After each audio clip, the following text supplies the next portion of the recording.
think it's cool when you look around and you find people in unlikely places like YouTube or wherever it is where we get our entertainment from these days, who really went through so much stuff alone, and it sort of comes out. Guess who's back? Okay. So mainstream are beginning to talk way more about COVID than we had in a while, and I've just clicked onto this channel, and they're funny. Like they're a great character, despite the sweet kind of facade there. They can be pretty feisty. Shut the up yourself. We need a little controversy. I don't know who else is talking about COVID or the lockdowns or the way that they're talking about it. We all just have our own points of view, right?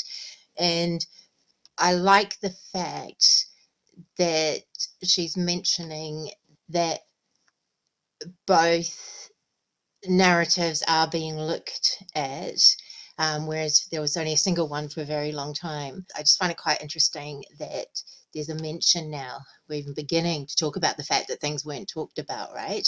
So when there's gross human rights violations, and I'm not saying that we had it bad here by any means. I mean, you know, New Zealand, we did pretty well for ourselves, and we're very grateful for the things that worked.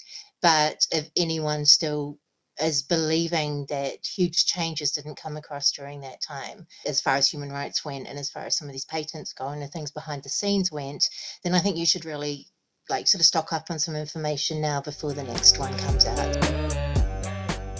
I try to avoid too many algorithms so that we're not consumed just by confirmation bias and what we want to see.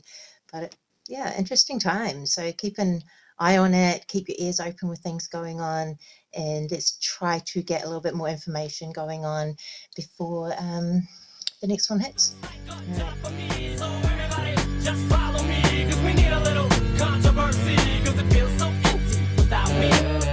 Honestly, I feel like more and more of the world is like, even more so than divided into left and right, conservative and liberal, the world is definitely right now divided into people who can have a meaningful, nuanced conversation about sensitive issues and people who can't.